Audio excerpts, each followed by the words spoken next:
Listo. Bueno, compas, antes que nada, muy buenos días. Muchísimas gracias por haberse conectado el día de hoy. Como habíamos acordado, entonces el día de hoy vamos a tener una sesión. Vamos a llevar esta sesión hasta más o menos las 10 de la mañana. En la mitad hemos de hacer una pequeña pausa, más que nada para poder hacer una pausa en el video, ¿no? Que a veces videos muy largos después puede ser que se pierda el material y lo que a mí más me interesa, obviamente, aparte de que avancemos, es que quede el material, ¿no? Porque esto también va a servir tanto para los compas que no se puedan conectar o los compas bueno, hay gente que incluso a veces revisa esto después, o ustedes mismos, ¿no? Entonces, más o menos a la mitad debemos de hacer una pausa y de ahí continuamos. Bueno, entonces, compas, vamos a continuar. Nosotros les recuerdo la sesión anterior. Nos habíamos quedado en la discusión sobre la cuasiconcavidad. Sí, ese era el tema, digamos, que nosotros estábamos abordando, pero visto ya desde un enfoque de optimización. Es decir, nosotros estábamos planteando, exacto. Entonces, nosotros estábamos en este punto, ¿no? Estábamos planteando la cuasiconcavidad como un problema de maximización sobre una dirección tangente a a una curva de nivel. Sí, entonces solamente para recordar un poco, porque de esto ya discutimos, ¿no? Esto en detalle, solamente para ir recordando y para ir entrando en calor, digamos.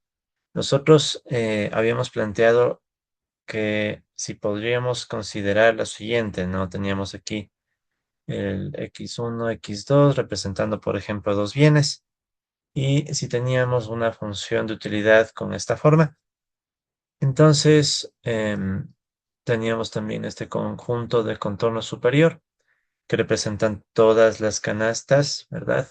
Que son al menos tan preferidas o más preferidas que una determinada canasta de referencia.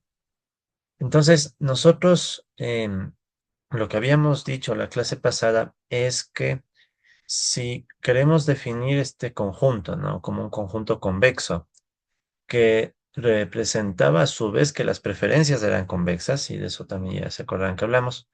Podíamos ver este problema como un problema en donde básicamente yo puedo imaginarme que aquí trazamos vamos a ponernos por acá, ya. Aquí yo trazaba una recta tangente, ¿verdad? Entonces, si yo trazo aquí una recta tangente de forma que justo en este punto donde hace tangencia, tendríamos vuelta el vector gradiente de la función que estamos analizando, ¿verdad?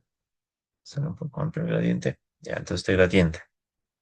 Entonces, ¿qué era lo que nosotros decíamos? Que si esta función realmente va a ser cuasi cóncava, si la función de utilidad, que me permite armar este gráfico, eso solo podía suceder si cuando yo trazo aquí una recta tangente, entonces el punto en donde hace tangencia resultaba ser el de mayor valor, el más alto, el máximo, ¿no? O sea, tal como está planteado aquí, el máximo de esta función de utilidad, ¿verdad?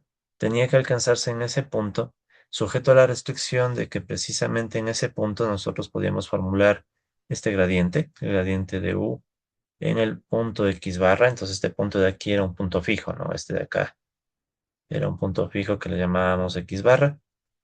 Entonces decíamos que en la dirección tangente a ese punto, ¿no? Entonces sería, bueno, ya aprovechamos una propiedad que vimos en su momento, que esta dirección tangente era perpendicular al vector gradiente, ¿no? Entonces teníamos esta noción de que si sacamos nosotros este vector gradiente y le hacíamos el producto punto por, digamos, aquí poníamos un punto X y aquí nosotros teníamos un vector, ¿no? Que sería el vector representado por X menos X barra, este vector de acá.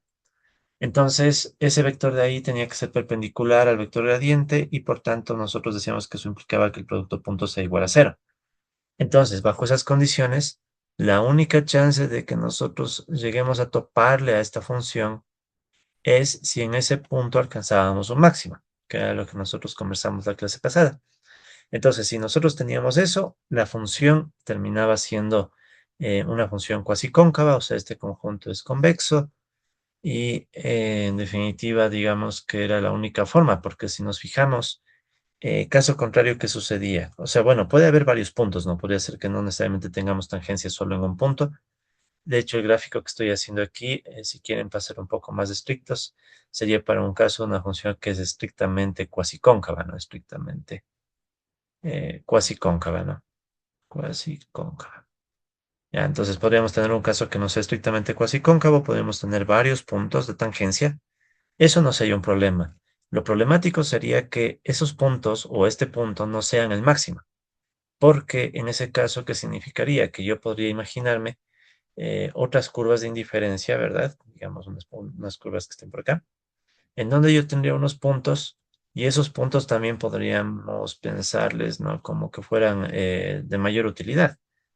Pero entonces, ¿qué sucedería, no? Si esos puntos que, digamos, se formarían armando otra curva de indiferencia tuvieran más utilidad que ese punto de tangencia, entonces esta función ya no sería estrictamente cuasicóncava, ¿no? O sea, ese es básicamente la intuición, ¿no? La intuición es que si va a ser cuasicóncava, entonces este punto x barra debía cumplir este problema de optimización, ¿sí? No vamos a volver a resolver, de esto ya hablamos la sesión pasada. Esta era básicamente la misma intuición, ¿no? Del gráfico que acabo de hacer. Esto ya lo conversamos. Sino más bien, ahora quiero entender la visión global del problema, ¿no? O sea, me voy a llevar de hecho estos apuntes. Sí, quiero ahorita ya ver más bien la visión global del asunto. Entonces, ¿cuál era la idea global, no? La idea global entonces era que esto justificaba, por ejemplo, que cuando nosotros planteábamos la función lagrangiana del problema, ¿sí? Entonces esto era ya más que conocido por nosotros, la función objetivo menos el multiplicador, en este caso como restricción de igualdad quedaba solo el multiplicador de Lagrange y la distancia entre la restricción y, bueno, aquí hay un cero, entonces no hace nada, entonces quedaba solamente este término, ¿no? Entonces de ahí nosotros igualábamos a cero el gradiente y nos quedaba esta expresión en donde veíamos que el multiplicador de Lagrange puede ser 1 y básicamente el punto que cumplía las condiciones de primer orden era en esencia el x bar. Con eso nosotros recién encontrábamos a x barra como punto crítico y después venía tal vez lo más importante, ¿no? Que para yo saber que en efecto se está cumpliendo el problema de maximización, se tenía que obtener la matriz hessiana que está acá, ¿no? La matriz hessiana bordeada. Igual, cosa que hicimos la sesión anterior, ¿no? Entonces, lo importante aquí que era notar que cuando nosotros obtenemos la matriz hessiana bordeada de esta función lagrangiana, o sea, recuerden, la matriz hessiana sería la de las segundas derivadas y bordeada porque se cambiaban los signos en el caso de la primera fila y la primera columna. Resultaba ser que nos quedaba esta estructura, ¿no? Era una estructura en donde teníamos en la fila básicamente el vector gradiente, ese mismo vector gradiente que nosotros mencionamos hace un rato, ¿sí? Sería este vector gradiente que está acá. Nos quedaba tanto en las filas como en las columnas y después nos quedaba la matriz hessiana de U, ¿sí? Sucedía esto ¿por qué? Porque cuando sacábamos la segunda derivada de este lagrangiano, ¿qué sucedía, no? Primero vendría la segunda derivada con respecto al lambda. Entonces eso provocaba que, bueno, el primer término sea cero. Y después, si se fijan, el único término que tenemos aquí va a ser, bueno, esta es la segunda derivada con respecto al lambda, ¿no? O sea, no hay un lambda al cuadrado, digamos. Y después lo que venía acá es las derivadas cruzadas del lambda y después con respecto a cada x. Y ahí es lo que sucedía, que nosotros veíamos que esto, cuando hacíamos primero la derivada con respecto al lambda, desaparecía el lambda y solo nos quedaba este corchete. Y después, cuando hacíamos las derivadas con respecto a las x, ¿sí? Nos quedaba este gradiente con respecto a x barra, recordando que esta es una constante, ¿no? Igual, de todo eso ya conversamos. Pero lo más importante, ya más que el proceso y los detalles, si se quiere, minuciosos, y ahora lo que quiero es ver la imagen amplia, ¿no? La idea es entonces que si yo quisiera que realmente la función de utilidad sea cuasicóncava o estrictamente cuasicóncava, digamos como en este gráfico, entonces debía suceder que esta matriz hessiana bordeada tenía que ser precisamente semidefinida negativa, ¿no? Lo que ya hemos conversado en anteriores sesiones, ¿no? Entonces ya sabíamos, tenía que ser semidefinida negativa. Y eso ya nos llevaba a una conclusión que era más importante que toda la parte de operaciones, ¿no? Y era que entonces, si me dan el supuesto, de hecho esto ya, igual ya lo dijimos, pero quiero que quede súper clara al menos ya la visión panorámica, ¿no? Ya no tanto los detalles. Porque igual ya sabemos que si es que es semidefinida negativa, eso se evaluaba con los determinantes, etcétera, ¿no? Eso ya no me interesa mucho eso, sino entonces el último resumen con el que cerramos la clase anterior que si teníamos entonces una persona cuyas preferencias decíamos que son convexas, ¿sí? O sea, básicamente era una persona en donde si nosotros le dábamos dos opciones, digamos X y X', entonces la combinación de ambas, que podríamos llamarle una X segunda, no podía ser peor que las extremas. Entonces, si una persona tenía estas preferencias de tipo convexo, eso significaba entonces que tenía una, bueno, podemos dibujar aquí rápido, teníamos entonces una función de utilidad que sería cuasi cóncava, ¿no? Porque entonces el conjunto de contorno superior cumpliría con esto, ¿no? O sea, cumpliría con esa idea de que si nosotros tomamos dos puntos, toda la combinación dentro de esos puntos queda en ese mismo conjunto de contorno superior. Eso significaba las preferencias convexas. Eso significaba entonces que la función de utilidad sea cuasi cóncava. Y entonces, si la función de utilidad es cuasi cóncava, básicamente con esto nosotros ya tenemos una idea de que si yo tengo aquí un punto y que hace tangencia, ¿verdad? Entonces, sí o sí, si la función es cuasi cóncava, ese punto va a ser un punto máximo. Entonces, en pocas palabras, esto me evita evaluar las condiciones de segundo orden. ¿Sí? Entonces, si yo ya tengo estos supuestos, no hace falta, no hace falta estudiar la matriz hessiana bordeada, ¿no? Estudiar la HV de la función de utilidad. ¿Sí? Entonces, ese era, digamos, el resumen de lo que nosotros abordamos hasta el momento. Y más que nada, repito, es esta parte, ¿no? O sea, notar una vez más la relevancia del supuesto, en este caso, ¿no? De preferencias convexas en la parte operativa. O sea, nos evita estar aquí discutiendo si hace falta ver la matriz hessiana y todo eso, ¿no? Entonces, de esto también ya conversamos un poco. No sé si amerite discutirlo más. Más bien, ahora lo que a mí me interesa es dos cosas ya para ir cerrando este tema, ¿no? Por un lado, bueno, por un lado, oh, denme un segundo, compas, tengo un pequeño ruido, un segundito nomás, disculpe.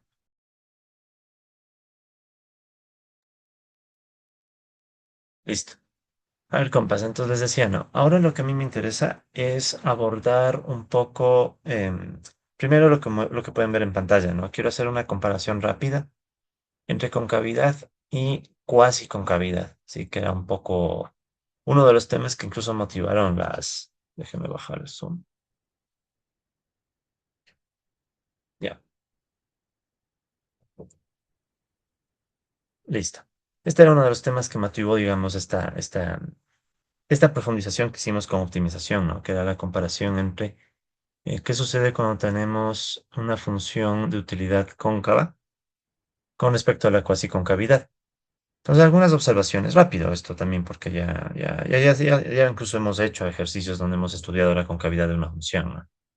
Entonces, solamente resaltar algunas cosas. Un lado, notemos que la cuasi concavidad, como hemos conversado, se refiere al comportamiento del conjunto de contorno superior. O sea, no se refiere a la forma de la función.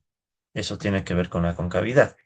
¿A qué me refiero, no? O sea, si nosotros pensamos en una función de utilidad, quisiera que ahora pensemos en el contexto de tres dimensiones. Ya hemos visto varias de esas funciones, ¿no? Supongamos que aquí está x1, ahora voy a poner x2 aquí más bien en el plano como que fuera el piso.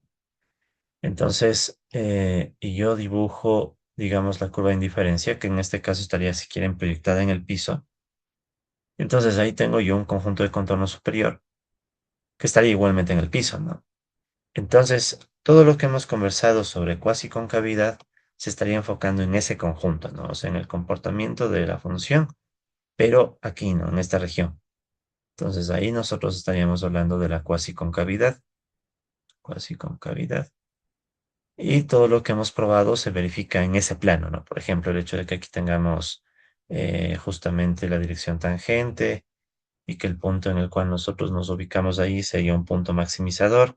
Todo eso se refiere a esa región, ¿no? O sea, la cuasiconcavidad entonces me está hablando de lo que pasa acá abajo, ¿no? En el plano, si quieren, que representa el piso.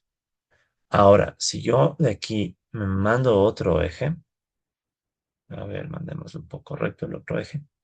Entonces, en este otro eje que vendría a ser propiamente ya el valor de la función de utilidad, Ahí ustedes pueden imaginarse que viene literalmente la función, o sea, ahí viene dependiendo del tipo de función que nosotros hayamos asumido, ¿no? Entonces, ahí está la definición en cambio de la concavidad. La concavidad sería una función, por ejemplo, ¿no? Una función que muestre, como quien dice una curvatura, ¿no? Se pueden imaginarse una función aquí en... Igual vamos a ver las... Ahí sí amerita mejor las gráficas, ¿no? Pero pueden imaginarse aquí una función en 3 dimensiones que está ocupando esa región, ¿no? Ya, entonces, de momento no espero un gráfico perfecto, no, obviamente, pero solamente quiero decir que es en esa región, ¿sí? O sea, en el comportamiento ya de la función, donde en cambio tenemos la concavidad. Sí, entonces la diferencia que quiero que quede bastante clara, ¿no? O sea, la cuasiconcavidad, repito, se refiere más bien al comportamiento del conjunto de contorno superior, para el cual sabemos que si tenemos esta tangencia, surge un máximo. Y eso es un problema distinto al de la concavidad, en donde en cambio nos estamos preocupando de la forma de la función. Sí, recordando, imaginen ahora vuelta que yo tomara esta gráfica, hiciéramos otro, de esta misma gráfica, ¿no? Hiciéramos ahora un, si quieren, un plano en donde aquí está la función de utilidad. Y esta gráfica, digamos que se viera más o menos así, ¿no? Supongamos, ¿no? La proyección, ¿no? O sea, de esta gráfica amarilla.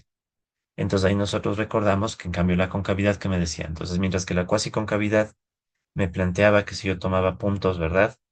Y en estos dos puntos, al hacer la combinación, todos los conjuntos, bueno, perdón, todos los puntos que quedaban en medio están dentro del conjunto. En cambio, la concavidad, les recuerdo, tenía que ver con que si yo tomaba 2 puntos y hacíamos la combinación, la función quedaba por encima de estos puntos. Voy a ponerlo simple, ¿no? Entonces, esa era la idea de la concavidad, ¿no? Entonces, ese es un concepto, ¿ya? Y la cuasiconcavidad es otro concepto. Ahora, bueno, es lo que está dicho acá, ¿no? Sí, palabras más, palabras menos. Voy a omitir algunos detalles que no hace falta complicarnos, sino más bien algo que es relevante. No vamos a demostrar este resultado, o sea, más bien voy a ponerles unos ejemplos ya para usar códigos y también ya ir cerrando este notebook. Pero hay un resultado en el cual nos vamos a apoyar bastante. Si nosotros asumimos que existe concavidad en la función, resulta ser que matemáticamente eso también garantiza la cuasiconcavidad. No pasa del otro lado, ¿no? O sea, pero en cambio sí va en una dirección, ¿no? O sea, si ustedes asumen, o digamos, tenemos una situación donde se asume de entrada que la función de utilidad es cóncava, ¿ya? Entonces, como ven, estamos hablando del comportamiento literal de la función, ¿sí? En la altura de la función, si quieren.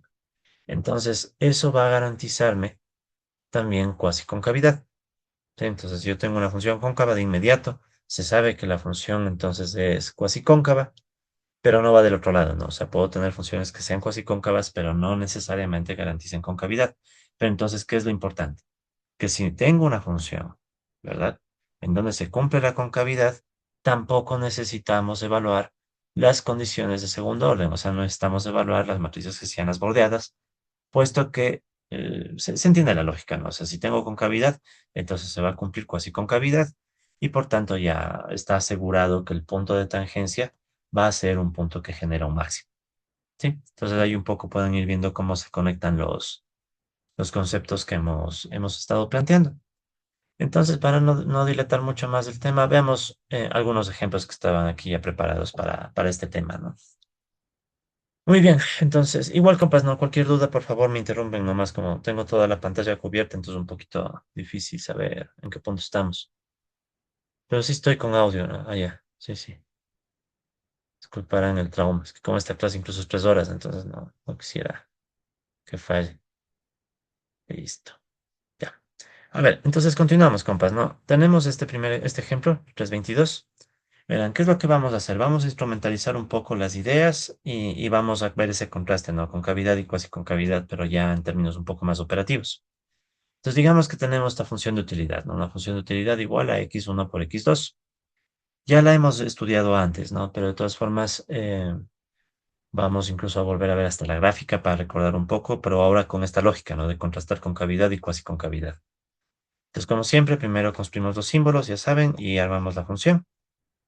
Y para esta función yo puedo obtener tanto el vector gradiente como la matriz hessiana de la función, fíjense, ¿no? O sea, estoy tratando de sacar de la función. O sea, directamente sería el gradiente. Ya saben que el gradiente no es nada más que el vector con las derivadas parciales. Por ejemplo, si derivo esto con respecto a x1, solo me queda x2. Si derivo esto con respecto a x2, solo me queda x1. Y en cambio, la matriz hessiana de esta función me va a dar la matriz de las segundas derivadas. Por ejemplo, ¿no? Si derivo esto primero dos veces con respecto a x1, como no hay un x1 al cuadrado, todo esto se hace cero. Lo mismo acá por el x2, que no hay ninguno al cuadrado. Y en cambio en las cruzadas sería primero derivo con respecto a x1, luego con respecto a x2, y por eso obtengo los unos. ¿Ok? Entonces no vamos a hacer esto a mano, ya no tiene mucho sentido. Más bien aquí están los códigos que igual ya conocemos para sacar el gradiente del vector u, perdón, de la función u, y también para obtener la matriz hessiana de u. ¿Sí? Entonces notemos esto, no estoy haciendo todavía ninguna matriz hessiana bordeada. Entonces, directo, miren, con esta matriz hessiana, ¿verdad? Con esta matriz hessiana, ¿yo qué puedo hacer? Puedo ya directamente evaluar si es que esa matriz es semidefinida negativa o definida negativa. ¿Por qué hago eso? Para saber si la función es o no es cóncava. ¿Sí? Entonces recuerden ustedes que si queremos analizar solo la concavidad, era una cuestión que no tenía restricción. Entonces, si quiero evaluar solo la concavidad, eso lo podía hacer directamente con la matriz hessiana de la función u sin hacerle nada más. O sea, la matriz de segundas derivadas y ver si esta matriz era la semidefinida negativa. Semidefinida, bueno, definida más que semidefinida, ¿no? O sea, si es que somos rigurosos. Definida negativa. Ya, porque aquí estoy haciendo el caso de concavidad estricta, ¿no? Entonces, debería ser definida negativa. Ok, entonces ahí ustedes pueden ver en pantalla que tenemos el cálculo de la traza y el determinante. Entonces la traza de este caso resultó ser cero y el determinante es negativo.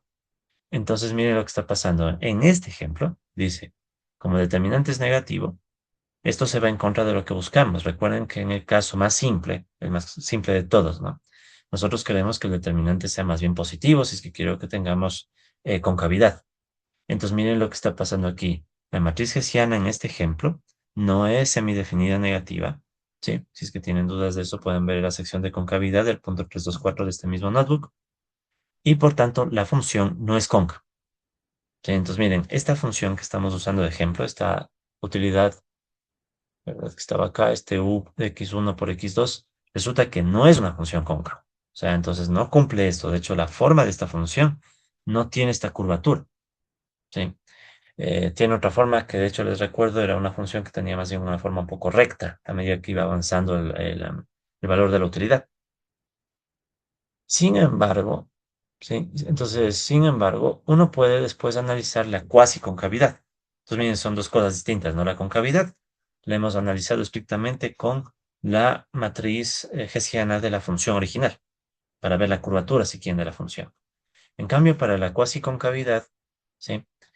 Como ahorita no estamos viéndole como supuesto, ¿no? Sino como más bien ejercicio, entonces para la cuasi concavidad, ahí sí tengo que analizar la matriz hessiana bordeada de U, que ya demostramos qué estructura tiene. O sea, para esta matriz hessiana bordeada, necesito simplemente coger el gradiente de la función U, obviamente en ese punto, ¿sí? Transpuesto, aquí venía otra vez el gradiente de este U de X barra, y aquí venía esa matriz hessiana de U. Entonces, miren, operativamente esto no es tan complejo. O sea, que tengo? Yo ya tengo los gradientes. O sea, los gradientes estaban por acá arriba. Sí, tengo el gradiente y tengo la matriz hessiana. Entonces, ¿qué es lo que puedo hacer sin complicarme tanto? Hacer una matriz que simplemente les combine. Y con eso yo ya puedo evaluar a esa matriz para ver si hay la cuasi concavidad, ¿no? Que sería el otro concepto. Entonces, ¿qué es lo que tenemos aquí? John, Aquí les dejo John, unos códigos. Sí, ¿me escuchas? Sí, solo una cosa, porque tú te claro. refieres con función, te refieres una vez a la función de utilidad y la otra vez en realidad cuando dices original, dices la curva de indiferencia, ¿no? Sí, o sea, en definitiva lo que está acá, ¿no? O sea, por ejemplo, para Ujú. la concavidad me refiero a la función, No a solo la para que forma de esté la función. claro, ajá, para estar Ujú, claro porque si claro. no, función, si nos referimos con función a una vez a lo que está arriba, una vez que lo que está abajo, nos da como peligro que no se entienda Sí, bien de la sí, idea. sí, sí, sí. Claro, o sea, si somos, claro, lo que pasa es que a veces el abuso del lenguaje, ¿no? O sea, si somos bien estrictos, ahorita digamos lo que evaluamos es la forma de la función, o sea, la Ujú. parte de arriba, si quieren, o sea, la altura. ¿Ya? Y después lo que evaluamos es el comportamiento del, bueno, es que son varias cosas, ¿no? Ahora vamos a evaluar el comportamiento del conjunto de contorno superior y Ujú. garantizarnos que si algún rato hacemos una tangente en alguno de esos puntos, el punto es máximo. Ya, eso sería así, bien en rigor, ¿no? Es concavidad para la función, cuasi concavidad para el comportamiento del conjunto de contorno superior. Ya, gracias. Listo. Entonces, para ese efecto, ¿no? Del análisis del conjunto del contorno superior, o sea, del piso, si se quiere, de esta gráfica, ¿sí? Ahí, en cambio, viene la cuasiconcavidad y tenemos que construir esta matriz hessiana bordeada. Aprovechando que ya tenemos, ¿no? Vector gradiente. Como ven, aquí ya le puse el vector gradiente. Y también la matriz hessiana original de la matriz. Que digo, de la función, perdón, de la U. Pues como ven, matemáticamente esto ya no es complejo y, claro, yo tendría que evaluar esto en un punto, ¿no? Sin embargo, le estoy dejando en términos generales. ¿Por qué le estoy dejando en términos generales? Para saber si el comportamiento se cumple en todos los puntos. ¿Sí? O sea, si es que yo verifico que esta matriz sí, esta matriz cumple con los criterios para que exista un máximo, entonces no necesito ni siquiera poner un punto específico, sino que esto se cumple para cualquier punto. Entonces puede pasar a veces que sea solo para ciertos puntos o para toda una región. Pero antes de eso, no, quiero explicarles un poco los códigos. Aquí ustedes pueden ver que están unos códigos que son un poco nuevos respecto a lo que hemos hecho en otros ejemplos. ¿Qué estamos haciendo aquí? No, aquí lo que se está haciendo, compas, es em, combinar las matrices. ¿Sí? O sea, aquí lo que estoy haciendo es combinar el vector gradiente. Si ven que aquí está el nabla U, les recuerdo, era el vector gradiente que se calculó acá arriba, sin nabla U. Entonces, ¿qué estoy haciendo? Estoy aquí juntando, miren, primero pongo un cero, si quieren, es el cero que está acá, una matriz, en forma de matriz, ¿no? Cero. Después pongo el gradiente transpuesto, se acordarán que el punto T significaba transponer. Entonces, como quien dice, esta línea de código, ¿sí? Esta línea de código que está acá, está construyendo esta fila, ¿sí? Entonces está construyendo esa fila que empieza con un cero y después se manda el vector gradiente transpuesto.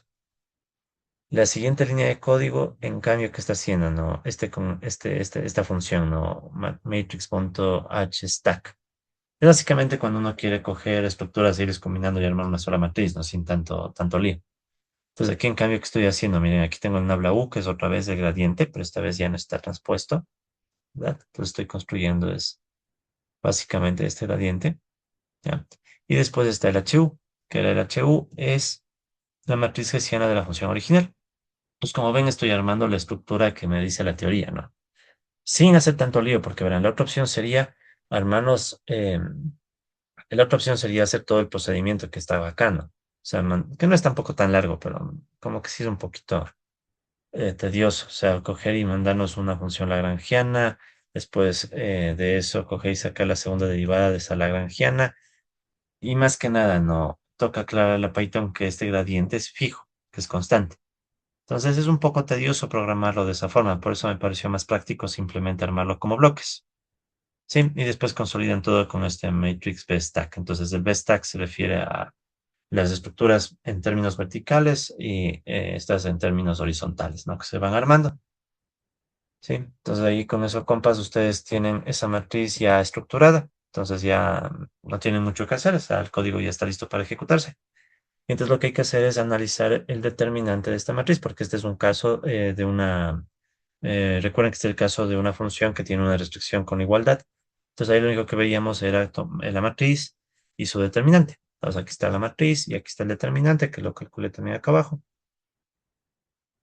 Entonces, ¿qué nos quedó? El determinante nos quedó, como pueden verificar acá, 2x1 por x2. Entonces, ¿qué sucede? Esto ya me da una conclusión. Si es que x1 y x2 son positivos, ¿sí? Si x1 y x2 son positivos, que de hecho, si no me equivoco, eso se puso como condición al inicio de este ejemplo, ¿sí? Como pueden ver, se puso al inicio esta condición, x1 y x2 que sean positivos. Entonces, si x1 y x2 cumplen esa condición de ser positivos, resulta que verificamos que el determinante de esta función, perdón, de esta matriz hessiana bordeada, es positivo y por ende se verifica que esta función en efecto es estrictamente cuasi cóncava, ¿sí? Para esta región. Claro, en otra región no va a cumplir, ¿no? Pero si es que yo ya de antemano sé que tengo solamente la restricción de que estoy trabajando con positivos, por ejemplo, entonces ahí yo ya sé que en esa región el comportamiento del conjunto del contorno superior, o sea, este comportamiento que está acá, es el que queremos. ¿Sí? Perdón, Entonces, ¿qué significa? Sí, ahí tengo una pregunta. claro, por favor. ¿En qué momento consideramos la evaluación de la matriz hessiana para después convertirla en bordeada? Ya. O sea, básicamente serían como más bien dos evaluaciones, ¿no? La Hessiana solita para ver si es que la matriz es cóncava. O sea, Ajá, esto lo puedo hacer a cualquier función. O sea, es como ver la segunda derivada, si se quiere, ¿no? La curvatura de la función. ya. Ya. Si aquí, digamos, en este primer paso, yo hubiera encontrado que la función es cóncava, se acababa, ya no hacía falta analizar la cuasiconcavidad, por lo que conversamos hace unos minutos, ¿no? O sea, si yo ya encontraba que esta matriz hessiana de la función, así original, ¿no? Es definida negativa, entonces se acabó, no necesitamos hacer más porque eso ya me garantiza que también va a ser cuasi cóncava y ya no hace falta estudiar segundo orden, ¿no? En cambio, ¿qué está pasando aquí? Como no pasa, como vemos que no es una función cóncava, ahí es que tengo que pasar a evaluar la cuasi concavidad. A lo que me refiero es, hay un procedimiento para convertir la primera línea y la primera columna, de pasarles de Ujú. negativo a positivo. ¿Por qué aquí, o más bien dicho, cómo llegamos aquí directamente a la bordeada sin pasar primero por la hessiana anterior? Sí, no, lo que pasa es que estoy aprovechando esta deducción, ¿no? Como hicimos esta deducción en términos ya generales, pues yo ya sé que esta siempre va a tener esta estructura. Ya.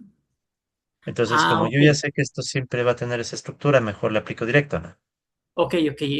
En este caso armamos la matriz hessiana bordeada y no le Ujú. dedujimos de la... Ok, ok, muchas gracias. Exacto. Sí, sí, sí. Eso es. Más que nada para evitar estar armándome otra vez todo el problema, ¿no? Que el lagrangiano, que el gradiente, sino directo, ¿no? Perfecto, muchas Esa es más gracias. o menos la idea. Gracias. Listo, compas. Entonces, ahora, solo para reforzar aún más la intuición, aquí está de nuevo la gráfica de esta función que ya la hemos visto antes, ¿no? Entonces, aquí estaba justamente esta gráfica. Miren, entonces aquí podemos notar los dos fenómenos, ¿no? De hecho, me quiero llevar esta gráfica al apunte solo para ya cerrar la idea. Entonces, esta gráfica obviamente está mucho mejor que mi dibujo que está acá, pero más o menos intento con eso recoger la intuición, ¿no? O sea, aquí está. Ya, entonces esta sería la función, ¿no? Ya la que estamos usando de ejemplo concreto. Entonces, ¿qué está pasando? Miren, aquí pueden notar que la cuasiconcavidad, ¿sí? La cuasiconcavidad nos está hablando del comportamiento de las curvas de indiferencia, si quieren, en el piso. ¿Sí? Entonces ahí estaríamos hablando de la cuasiconcavidad, que esta sí se cumplió. O sea, es lo que acabamos de ver, ¿no? O sea, el determinante de esa matriz salió positivo. En esa región, porque si se acuerdan, la gráfica completa de esto era, creo que era un punto de silla, ¿no? Entonces ahí nos restringimos solo a los valores positivos, ¿no? Entonces, ¿qué pasa en cambio con la función? Con la parte de arriba, si quieren, ¿no? Como pueden ver, y de hecho ahí es mejor ver la función literalmente, cuando ustedes verifican la función, es como que no tiene o sea, como que tiende a seguir creciendo, ¿no? O sea, no es que tiene un punto en donde muestre la curvatura que nosotros esperaríamos. Tiene otro comportamiento. Entonces, ese comportamiento no es compatible con la concavidad. ¿Sí? Claro, visualmente no ayuda mucho, ¿no? O sea, lo que vemos es que no hay como esa curvatura, si quieren, ¿no? Pero más importante, o sea, no hay concavidad, no hay concavidad, entonces esto es lo que falló, ¿no? Entonces, miren, pese a que no tengo la concavidad, hemos verificado que sí existe la cuasiconcavidad. Entonces, este es un caso bien llamativo, en una función que puedes tener una curvatura que nos resulta útil para ver el problema del consumidor sin hacer las condiciones de segundo orden, o sea, sin meternos con Hessiana bordeada, etcétera, pero que la forma de la función no es cóncava. O sea, si quieren, en términos bien medio economistas, ¿no? O sea, ya no tan matemáticos. Este es un problemita en donde tenemos una tasa, bueno, vamos, no usemos los términos, una relación marginal de sustitución adecuada, o sea, la sustitución entre bienes que hace el consumidor como que es útil para hacer el problema, o sea, es una sustitución bien comportada, digamos. O sea, es una buena sustitución. O sea, nos permite hacer el problema del consumidor sin mucho lío, pero no existe esta idea de los rendimientos marginales decrecientes.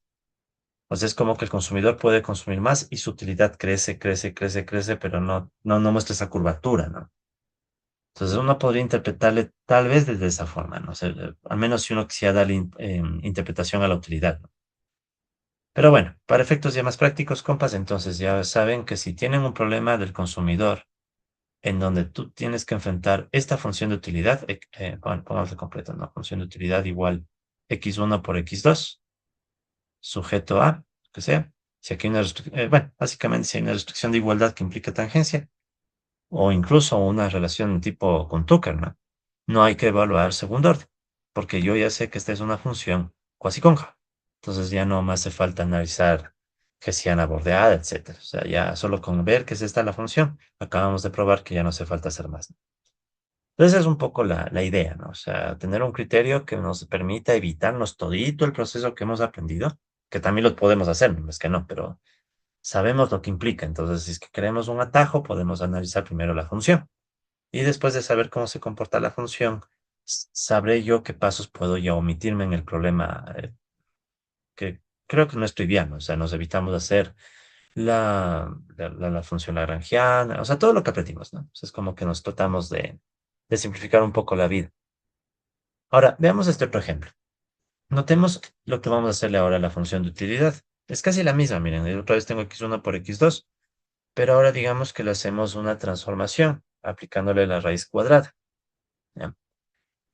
La raíz cuadrada es una transformación, bueno, algunos usan el término monótona o creciente, pero es en esencia una transformación que, como vamos a ver, no altera el ordenamiento que hace el consumidor, o sea, no altera los órdenes, o sea, en pocas palabras.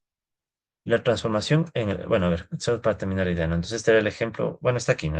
Con el x1 por x2. Ahora tenemos otro ejemplo en donde nos dicen, ok, ahora asumamos que tengo la raíz de x1 por x2 como mi función de utilidad.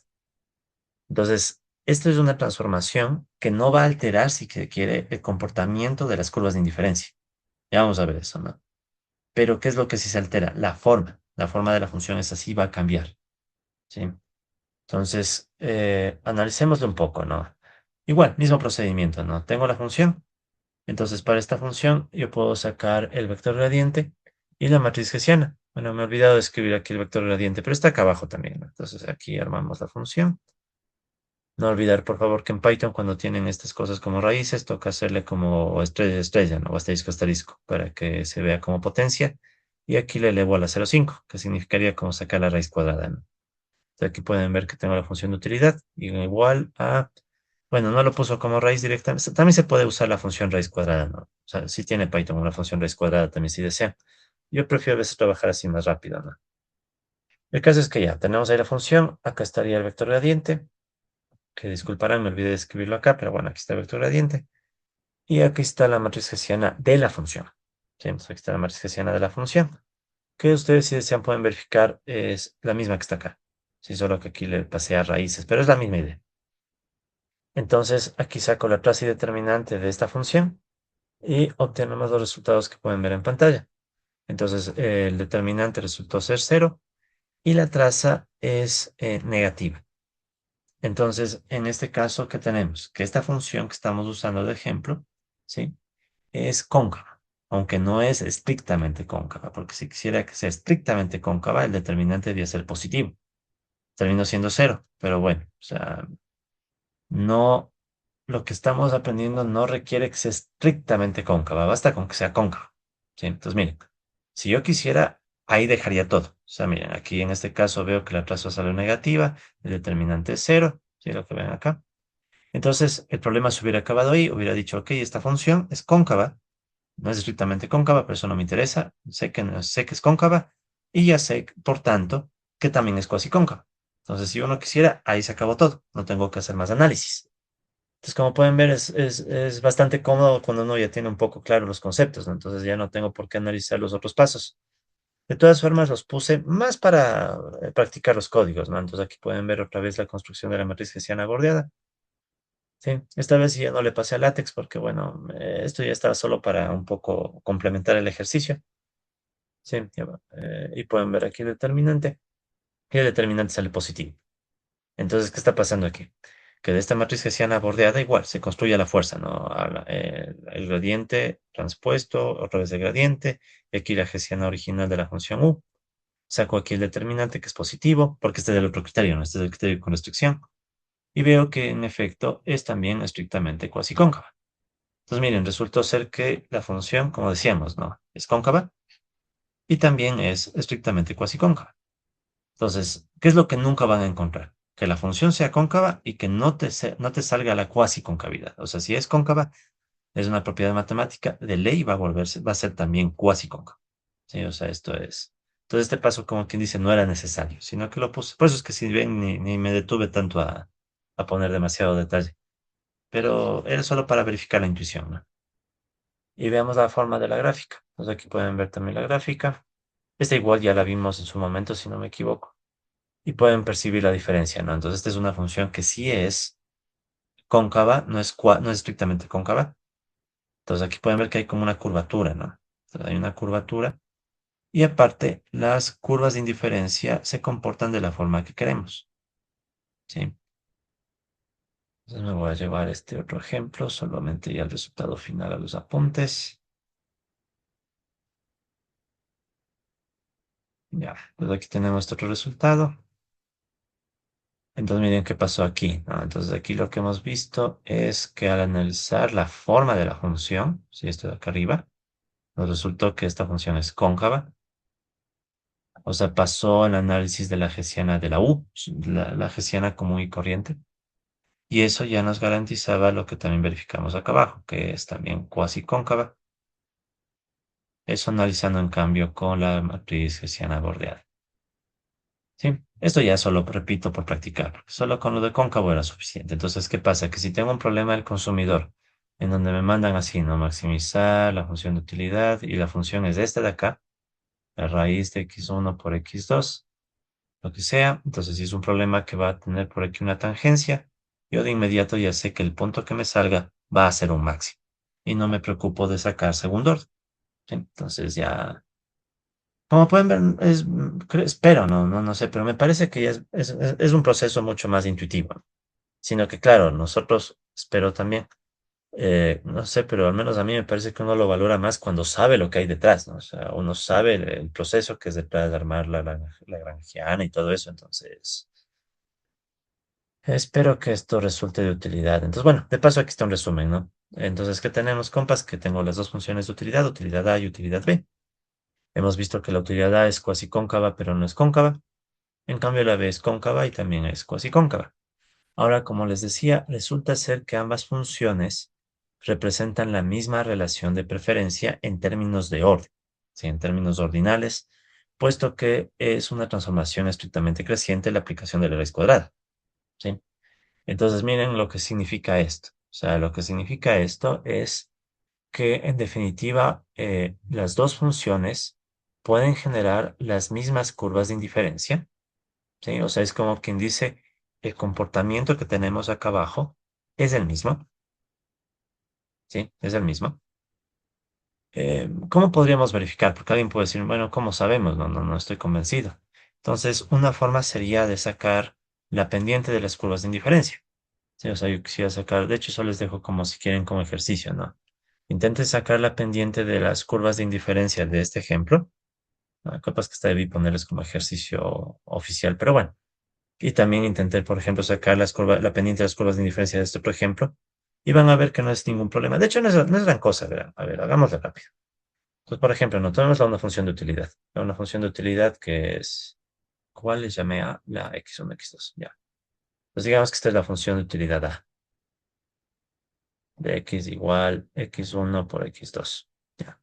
Entonces, si yo, por ejemplo, no quisiera saber las pendientes de la curva de indiferencia, teníamos la opción de usar el teorema de la función implícita. Esa era una opción, ¿no? Pero como esta función es bastante simple, mejor y para hacerlo más visual, ¿no? Voy a despejar x2. Entonces noten que x2 sería igual a la utilidad de A sobre x1. Entonces recuerden que una curva de indiferencia, en definitiva, ¿sí?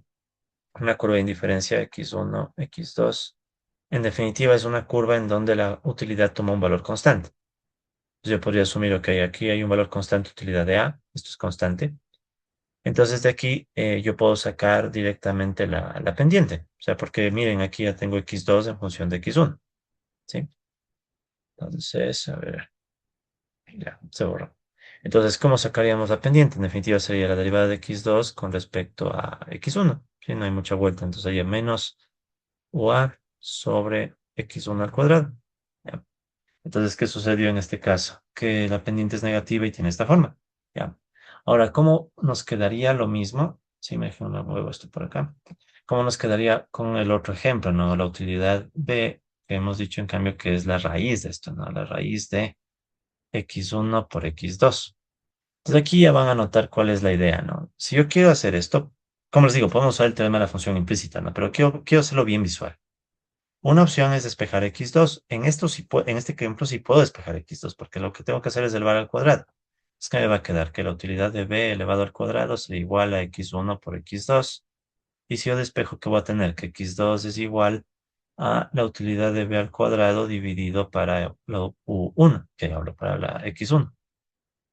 Sí, o sea, simplemente despejé x2, pero como notarán, esto de acá es prácticamente lo mismo que está acá. ¿Cuál es la única diferencia? Que en vez de tener la utilidad de A, tengo la utilidad de B al cuadrado, pero si esto asumo que es una constante, entonces cuando saque la derivada, va a tener derivada de x2 con respecto a x1, la misma intuición, menos, solo que claro, en vez de utilidad de A, tengo utilidad de B al cuadrado sobre x1 al cuadrado, pero en definitiva es la misma forma.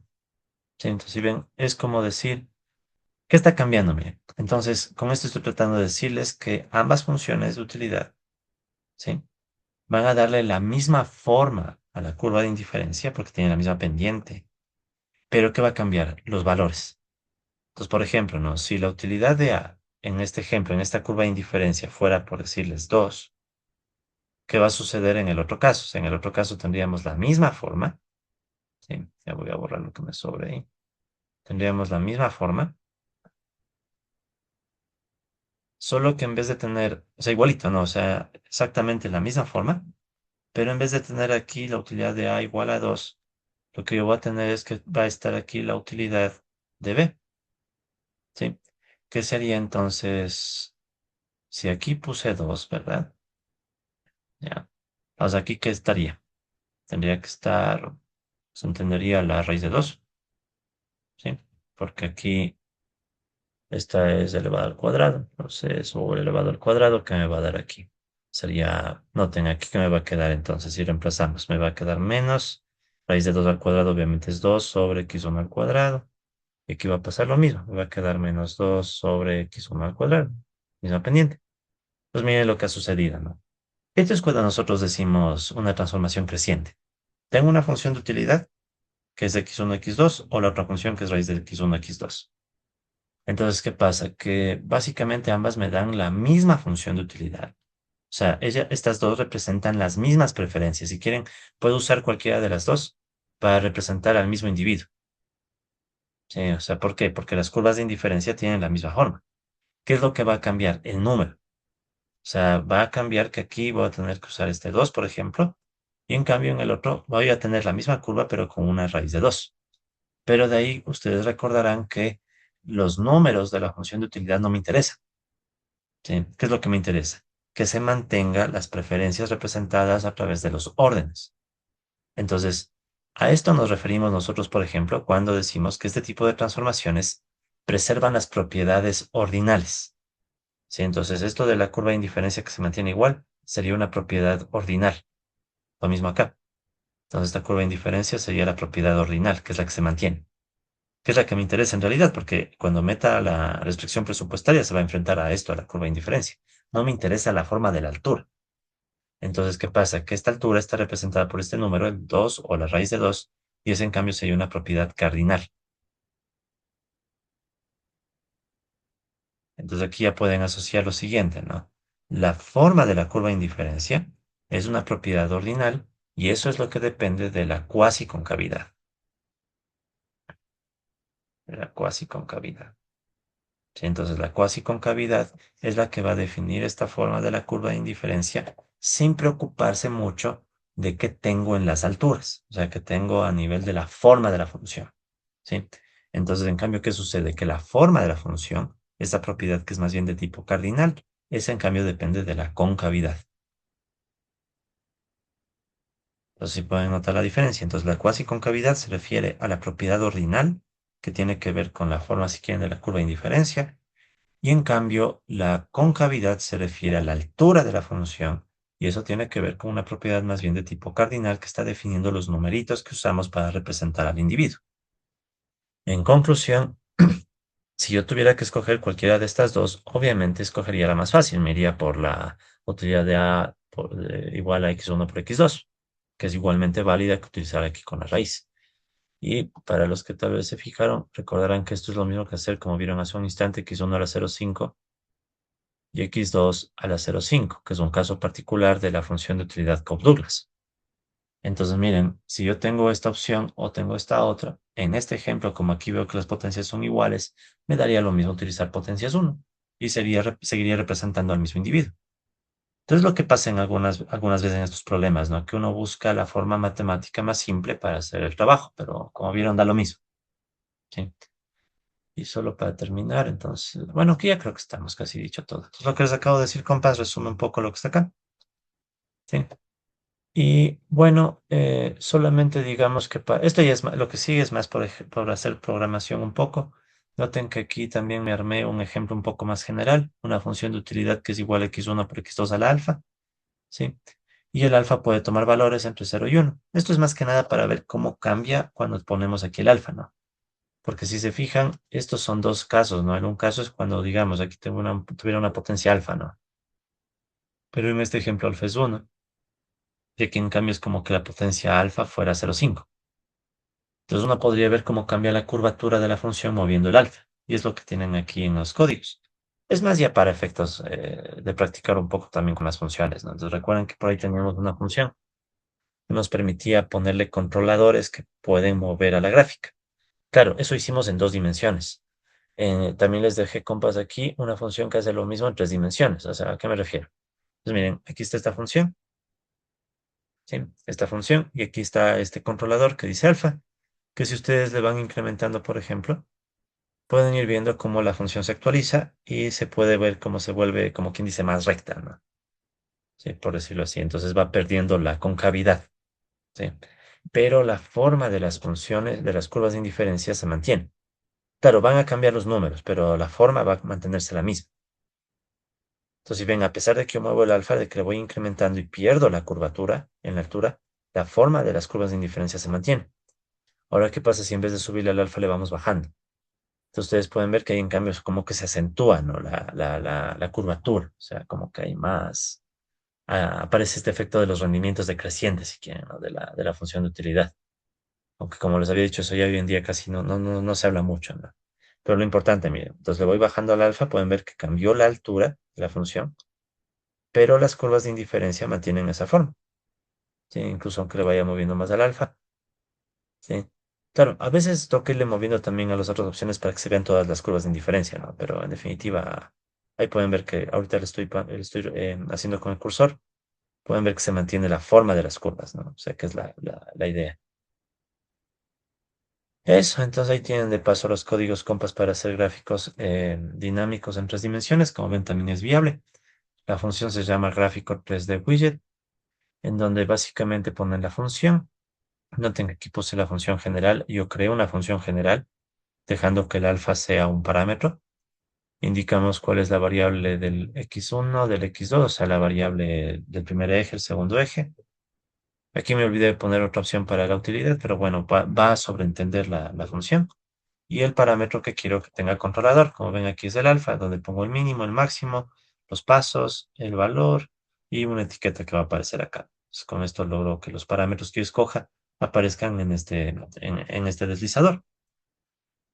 Ok, eso es más para visualizar. Entonces ahí pueden ver ejemplos donde en el caso extremo pierdo la concavidad, o sea, la función que ya sabemos que estamos viendo aquí no es cóncava, pero sigue siendo cuasi cóncava. Y cuando en cambio le bajo el alfa, tengo Tal, no se ve muy bien, que uno que se vea más. Entonces ahí tengo concavidad y cuasi concavidad. Ok, compas, no sé si hay tal vez alguna pregunta o si con esto haya quedado ya un poco más claro el tema. Espero que haya, se aclare más, pero no sé, dudas tal vez, ¿no? Todo Ok, claro, profe. compas, creo que estamos ya mucho más claros, sí. Entonces, verán, les dejo un ejercicio para que practiquen la misma idea, ¿no? Ahora les propongo que trabajen con esta función de utilidad. ¿Sí? Entonces, noten que esta es una función de utilidad en donde se está aplicando el logaritmo natural, ¿sí? De x1 y x2. ¿Y qué se pide? Evaluar concavidad y cuasi concavidad para el caso alfa igual a 0,5 y generar la gráfica en 3 dimensiones y luego generar una gráfica dinámica, que sería algo parecido a lo que yo hice, solo que aquí igual el alfa va a ser el parámetro que se mueve, pero con esta función con logaritmos. Aquí solo quiero hacerles una observación muy rápida, ¿no? Recuerden que nuestra función de utilidad, digamos la función utilidad A, era x1 por x2, ¿no? Y la función de utilidad B, si quieren, era la raíz de x1 por x2.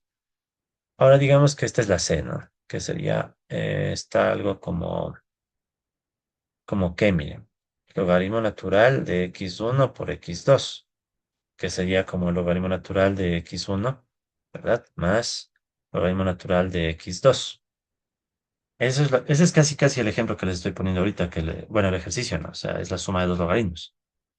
Pero noten que esta suma de dos logaritmos equivale a ser el logaritmo de un producto, x1 por x2, y esta es igualita a la función que está acá.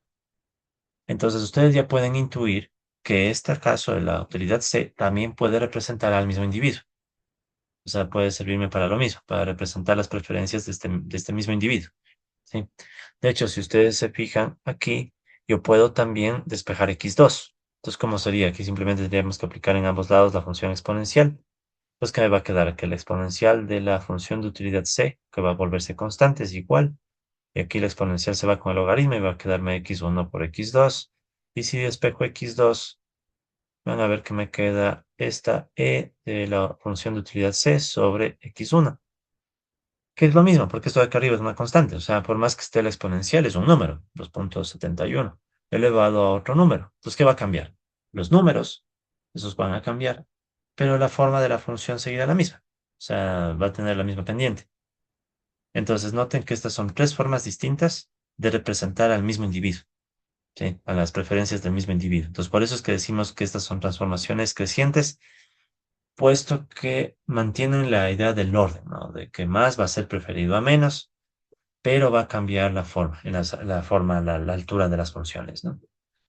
Entonces, cualquiera de las tres puede ser válida. Obviamente, verán, a veces nos vamos por la de logaritmos porque es mucho más fácil de derivar, porque recuerden que nuestra derivada de logaritmo es directo, ¿no? O sea, es uno sobre la función, por la regla de la cadena, lo que sea, pero el caso es que es más fácil. Entonces, usualmente van a ver mucho que en estos problemas se pueden meter bastante los logaritmos, porque se hace más fácil los cálculos, pero ya depende cómo se sientan más cómodos. Y eso también es útil cuando hacemos la programación. Python a veces tiene problemas para lidiar, por ejemplo, con potencias. Ya vamos a ver un ejemplo también, ojalá hoy mismo. Entonces, ¿qué pasa? Python, como tiene conflicto para lidiar con potencias, tú puedes usar una versión alternativa de la función que no tenga potencias. Y eso le va a facilitar la vida a Python también. Sí, entonces todas esas cosas pueden también puede valer la pena tomarles en cuenta, ¿no? Listo, compas. Un último ejemplo. Ahora digamos que tenemos una función de utilidad, pero con tres variables, ya no con dos. Entonces tenemos ahora tres variables y queremos analizar lo mismo. Quiero saber si esta función es primero cóncava y luego a ver si es cuasi cóncava. Por la forma, aquí ven que es x1 por x2 por x3, ya pueden intuir que tal vez la concavidad va a fallar, porque es casi como la anterior, no solo que le estoy poniendo otro producto, x3. Entonces, ¿qué va a pasar? Cuando hacemos aquí la matriz, bueno, aquí está primero la función, aquí está el gradiente, y aquí está la matriz hessiana, sí, que es la que está acá también, de la función, ¿no? Fíjense que recién es la hessiana de U, ¿sí? La hessiana de U. Es como quien dice que quiero primero ver la curvatura, ¿no? Entonces, ¿qué pasa? Como ahora yo tengo una función de tres variables, ¿verdad? X1, x2, x3, ya no me alcanza con ver solo el determinante. Me toca ver traza, determinante y menores principales. Tema que igual ya en su momento vimos, ¿no? Entonces aquí pueden ver la traza. Entonces aquí pueden ver que la traza es cero. Si la traza es cero, Si cualquiera de estos elementos se hace cero, ya no va a ser estricto, sino semi. O sea, por ejemplo, va a ser semidefinido negativo, no va a ser, pero, o sea, ya caso estricto se descartó. Determinante es positivo. Recuerden que en el caso de tres variables, eso es parte de lo que queremos. Determinante positivo y las menores principales debían salir negativas. Entonces aquí están los códigos de las menores principales, eso ya en su momento estudiamos. ¿Cuál era la idea? Había que eliminar una fila y una columna y volver a sacar el determinante. ¿Sí? Pues la ventaja es que aquí así se hacía de forma automática. Y miren, salen negativos. Esperábamos que sean positivos. Entonces, ¿qué pasó? Miren, raza es nula, ¿verdad? El determinante es positivo, asumiendo que estoy en la región X1, X2 y X3 positivos, ¿no? La región que nos interesa. Sin embargo, los menores principales salieron negativos, ¿verdad? Entonces, no, perdón. No, sí, en efecto. Entonces, ¿qué pasa? Que este es un caso con una matriz que no es semidefinida negativa. Sí, estoy mal. El determinante también está mal, ¿no? O sea, debió salirme determinante negativo. Disculpe. Ya, entonces, falla esta y fallan estas. O sea, estas dos fallaron. Sí, porque ¿qué pasaba? Cuando aumentaban la dimensión cambiaba el signo. O sea, cuando solo era de 2 por 2 determinante positivo. Cuando era de 3 por 3 determinante negativo y menores principales positivos. Y si no se acuerdan, que es lo más probable porque es tanta cosa, compas, no se olviden que esto lo estudiamos. Entonces, si ustedes tienen dudas, por favor, a ustedes se remiten al punto, ¿no? Aquí pueden ver en el menú. Ahí tienen la discusión sobre, por aquí estaba, sería optimización sin restricciones, ¿no? Optimización de una función sin restricciones. Sí, entonces ahí en el punto 331 ahí van a encontrar los códigos que estoy usando ahorita y también van a ver las condiciones, ¿no? Cómo tenía que ser el patrón de signos.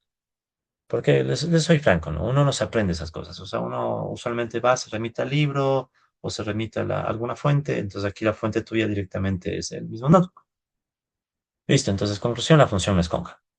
Entonces ahí la pregunta es, si no es cóncava, ¿debo evaluar condiciones de segundo orden? Entonces toca sacar la cuasi concavidad a ver si es que sí o si es que no. Entonces aquí, compas, o sea, más que nada les dejo este ejemplo para que sepan que tienen los códigos. Entonces aquí tienen los códigos para armarse la matriz hessiana bordeada, en este caso que es un poquito más complejo. Ni tanto, ¿no? Un poquito, ¿no? O sea, ¿qué hay que hacer? Igual, si bien es la misma idea. O sea, tengo un cero, tengo aquí la transpuesta del vector gradiente, tengo el vector gradiente otra vez, y tengo ahora la matriz hessiana original. Solo que aquí ya no podía evaluar solo el determinante, sino que teníamos que igualmente verificar el determinante y el signo de la menor principal dominante. Entonces, si ven cómo contrasta, ¿no? Un procedimiento era para cuando no tengo restricciones, y el que estamos viendo aquí, en cambio, es cuando hay una restricción de igualdad. Sí, entonces aquí están ya los códigos. En ese caso que tocaba hacer, sacar el determinante de la líder principal de dimensión 2 por 2 y el determinante de toda la matriz. Entonces, ¿qué se está observando? Entonces, miren, ¿esto cómo se hacía? Veías el determinante de toda la matriz y tocaba ver el signo de ese determinante. ¿Cómo debíamos definir el signo? Teníamos que ver el -1 a la L. Esto venía de Simon y Bloom. ¿Sí? Entonces, en este caso es -1 al cubo, que es -1. Entonces, ¿qué necesito? Que el determinante, ¿sí? El determinante sea de dimensión, perdón, sea negativo, que en efecto sale. Y después tocaba hacer la resta entre el número de variables menos el número de restricciones. Número de variables en este caso es 3, menos número de restricciones es 1, porque estoy moviéndome sobre la dirección tangente, lo que conversamos antes. ¿Sí? Tienen que imaginarse que estoy viendo un problema de maximización, en donde tienes una restricción que está sobre la dirección tangente. Entonces, una restricción, entonces te queda 3 menos 1 igual 2. Eso significa que debo evaluar el determinante de toda la matriz y de la menor principal, eliminando la última fila y la última columna, que es lo que se está haciendo acá. Entonces aquí pueden ver que estoy haciendo un filtro.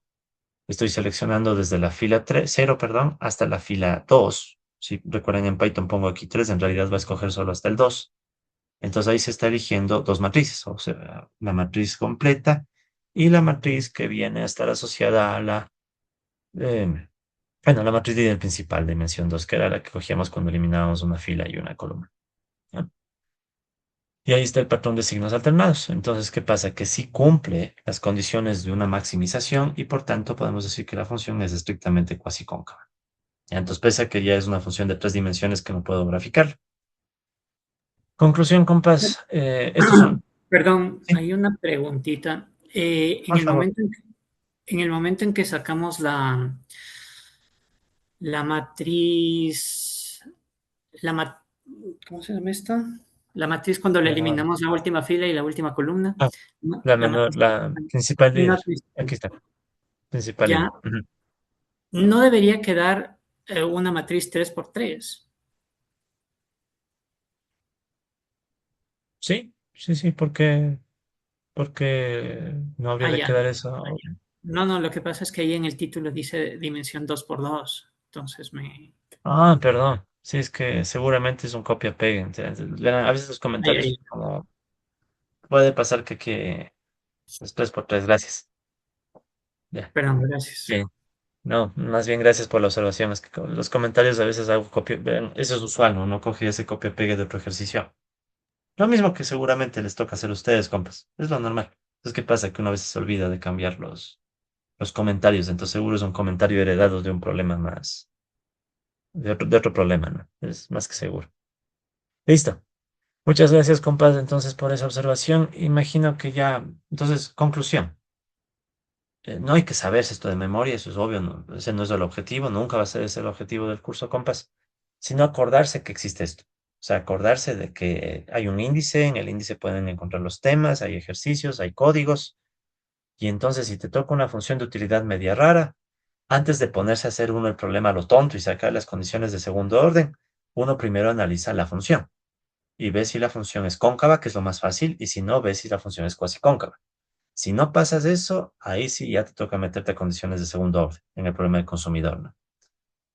Y bueno, y también recordar que están los códigos para ejemplos con dos variables y con tres variables. De hecho, aquí vimos uno de tres variables y también les dejo otro ejercicio. Bueno, de hecho están dos ejercicios, pero ya se imaginarán por dónde van, ¿no? Es la misma idea que lo que vimos antes, uno con raíz y otro con logaritmos, para que por favor le trabajen esos ejercicios. Listo, compas. Entonces ya casi acabamos este notebook. Un par de cositas más para ya cerrar. Pues verán, la verdad, un montón de lo que hemos conversado no está en Mascolel. O sea, esto viene de clases, cursos que yo he dado ya hace un tiempo sobre optimización. Eh, Parte de esto, por ejemplo, es de un curso más amplio que yo di en la Poli hace un tiempo en la maestría de economía, sino que digamos que era un curso intensivo en matemáticas, no de micro, ¿no?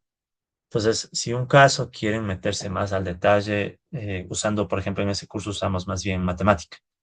Entonces les invito a ver en el canal de YouTube que yo tengo y tengo ese curso en donde más bien fue más matemático, no tanto de economía, pero ahí están algunos detalles de lo que hemos visto, ¿no? Yo he tratado de combinarles para que tengan una mejor visión, pero recuerden que nuestro objetivo es no perder la perspectiva económica, ¿sí? Entonces todo lo que hemos hecho, compas, es con ese fin, ¿no? De que tengan una perspectiva económica más clara y por tanto vamos a cerrar este notebook para de ahí abrir el siguiente, eh, como quien dice, haciendo una suerte de conclusión, ¿no? Del notebook. No del capítulo, sino del capítulo. Repito mucho lo que está aquí. No era de más coler, sino que lo incorporé. Pero ahora quiero igual que veamos la imagen en amplio. ¿Ya? Entonces, verán, vamos a hacer ahorita un resumen de algunos vínculos entre preferencias y funciones de utilidad. De hecho, ustedes ya más o menos vieron uno de esos vínculos, que es el que está bacano, que decíamos que si yo sé que el individuo tiene preferencias convexas, la función de utilidad es cuasicóncava. Y por tanto me evito el lío de las condiciones de segundo orden. Es más, si eso lo ponemos como supuesto, ya no me hace falta ver hessianas de nada. O sea, ya está. O sea, si es un supuesto, entonces ya no tengo por qué meterme más a detalles. Entonces, eso es lo que quiero que veamos un poco, compas, aquí, como resumen nada más, ¿no? Por ejemplo, si me dan el supuesto, me dicen, ¿no? Pensemos que me están planteando un teorema y me dicen, a ver, asumamos que tenemos un individuo con preferencia monótona, por poner el caso, y aquí les puse el recordatorio, que era preferencia monótona. Básicamente es monótona si todos los elementos de la canasta Y eran mayores a los elementos de la canasta X, entonces Y era preferida estrictamente a X. Ya. Miren, esto viene del comportamiento del individuo. Pero si me dicen eso, entonces, ¿qué va a pasar con la función de utilidad? La función de utilidad, de acuerdo, que representa la preferencia, va a ser una función creciente. Es decir, la utilidad que se le va a dar a, bueno, aquí hay una notación al revés, pero bueno, la utilidad de X va a ser mayor a la de Y si X tiene muchos más bienes en toditos los elementos comparado a Y. Entonces aquí ya sería bueno cambiarle X con Y. Un segundito. O sea, está bien, pero aquí hubiera sido mejor que esté Y y X nada más. Y, X, Y, y X. Ya. Igual, como ya casi acabamos el Notebook Compass, yo le voy a actualizar también el que tienen ustedes acceso y todos los ajustes que he hecho van a quedar en el suyo, ¿no? Así que no se preocupen por eso. Pero bueno, entonces ahí pueden ver que tenemos un primer resumen, ¿sí? Entonces notan, ¿no? Como eh, básicamente nosotros hacemos eso, ¿no? Pasamos del comportamiento a la función. Sí, esa es más o menos la idea, ¿no? O sea, del comportamiento a la forma de la función. Entonces, esta es una función que siempre que tengas más bienes, le va a dar un nivel de utilidad más alto. ¿Ya? Entonces, ese sería como quien dice el vínculo, ¿no? Aquí tenemos otro ejemplo, mira. Este ya hemos hablado bastante de este, ¿no? Tienes preferencias convexas, entonces tu función de utilidad va a ser cuasi cóncava. Por cierto, acá al lado les voy poniendo con qué tipo de propiedad está conectado esto, por ejemplo, ¿no? ¿Se acuerdan lo que hicimos por acá, ¿no? Que decíamos porque aquí hablamos un poquito de ordinalidad y cardinalidad, ¿no? Entonces, cuando hablamos de una propiedad ordinal, hablamos de una propiedad que se encarga de que el orden se preserve. Sí, cardinal, en cambio, tendrá que ver con los números que usa la función. Sí. Entonces, aquí, por ejemplo, pueden ver que decimos propiedad ordinal. ¿Qué quiero decir con eso? Que cualquier función, por ejemplo, creciente, me sirve para mantener el orden. Entonces, esa es más o menos la idea. O acá, lo que ya vimos, ¿no? O sea, la cuasi concavidad, ¿para qué me sirve? Para garantizarme el orden de preferencias, sin importarme la forma de la función. ¿Sí? Este ya ni le discuto mucho porque ya hemos hablado bastante. Vamos a otro ejemplo. Si me dicen, tengo una preferencia continua y homotética. ¿Sí? Eso vimos en algunas sesiones pasadas. ¿Qué comportamiento espero de la función de utilidad? Pues primero recordemos qué significaba eso de preferencia continua. La continua era una preferencia donde no había saltos. Recuerden el ejemplo de las preferencias lexicográficas. Ahí qué pasaba. Que en el límite, de repente el consumidor dejaba de querer una sucesión, ¿no? De canastas y se pasaba a otra sucesión en el límite, ¿no? O sea, recuerden que básicamente eso significaba que yo no podía escoger el borde al momento de armar el conjunto de contorno superior. Incluso en el ejemplo de preferencias lexicográficas vimos con un ejemplo, ¿no? Incluso un gráfico para el caso de dos dimensiones, etcétera. Entonces, el caso es que si tengo una preferencia que es continua, ya de aquí en adelante siempre van a ser continuas. Y también me dicen que es homotética. ¿Qué significaba homotética? Que si x es indiferente a y, entonces si al x le incremento por un alfa y al y por un alfa, se mantiene la indiferencia. Entonces, ¿qué pasa? Va a suceder que si el comportamiento del consumidor es de este estilo, la función de utilidad que puede servir para analizar a este individuo será una función homogénea de grado uno. ¿Qué quiere decir eso de homogénea de grado uno? Que si yo tengo, por ejemplo, utilidad de alfa x, este alfa saldría con una potencia de 1. ¿Sí? Esa es una función homogénea de grado uno. ¿Sí? Igual, no hace falta aprendernos. O sea, no les digo esto hay que saber. O sea, lo que digo es saber dónde está. O sea, hasta el final de este notebook, si algún rato necesitamos, recurrimos al resumen. O sea, entonces, pero quiero que asocien eso. O sea, supuestos sobre el consumidor y su implicación en la función de utilidad. Entonces, siempre que tú veas la función de utilidad, y más que nada la curva de indiferencia, más que la función de utilidad, porque casi rara vez es que hagamos la función, es la curva de indiferencia. ¿Sí? Entonces, haz de cuenta que siempre que tienes una forma en la curva, hay supuestos detrás de cómo se comporta el individuo. ¿Sí? Uno más, por ejemplo, aquí pueden ver el último. Si tenemos una preferencia continua, otra vez, ya saben, no hay saltos, y cuasi lineal. De esta hablamos muy poco, pero era el caso en donde había un numerario. O sea, por ejemplo, ¿no? Una mercancía que podríamos decir que sea, por ejemplo, la primera, que servía de numerario, en donde básicamente, ¿qué pasaba? Que si tú te aumentas solamente la cantidad del numerario en la misma magnitud, entonces, si por ejemplo x es indiferente a y, x más un aumento en el numerario, en la mercancía de numeraria, y lo mismo en y, si le aumentabas en la mercancía numeraria en ambas la misma cantidad, por ejemplo, no digamos que tienes una canasta y otra canasta, hay indiferencia. Y resulta que en ambas canastas aumentas dos, digamos, en la primera mercancía. Sumamos que la primera mercancía es la numeraria. Entonces, ¿qué pasaba? Que en este tipo de ejemplos cuasi lineales se mantenía la indiferencia. Si ese es el caso, entonces el tipo de función de utilidad que puedes usar o que debería existir sería de esta forma. O sea, tienes un componente de una función, tienes, perdón, una función de utilidad separable. Un elemento x1, o puede no ser x1, sino una función de x1, pero usualmente se le pone x1 por facilidad. Entonces x1 es la cantidad del numerario, más una función para el resto de variables. ¿Sí? Notarán que incluso aquí les puse los números de ejercicios en donde Mascolel hace algunas demostraciones para estos casos, ¿sí? Pero eso obviamente es opcional, no me interesa mucho que hagan esos ejercicios teóricos, pero está ahí la referencia por si alguien quiere meterse y ver cómo es que Mascolel deduce de las preferencias a la forma de la función, ¿ok? Entonces eso es más Perdón, informativo. perdón, Ujú. hay una pregunta. Claro, No entiendo por qué en estos dos últimos casos la propiedad es cardinal y no ordinal. claro, es cardinal porque noten que esto ya tiene que ver con ¿cómo les diría? Por ejemplo, ¿no? Si yo aquí tengo el x1, entonces, ¿qué va a pasar? Que las unidades del x1, ya supongamos que el x1 fuera, bueno, digamos que se nos ocurrió usar como mercancía numeraria, qué sé yo, libras, digamos, las libras, libras, o sea, el peso. Entonces, ¿qué va a pasar? Que aquí la unidad de la función de utilidad va a también depender de la unidad del numerario. Por eso está refiriéndose aquí a propiedades cardinales, o sea, que estas propiedades afectan o están o son muy sensibles, o no sensibles, sino están muy enfocadas a eso, a manejar las unidades de la función. O por ejemplo, acá si se fijan, no, si el alfa sale de la función de utilidad, ese alfa va a alterar las unidades de la función.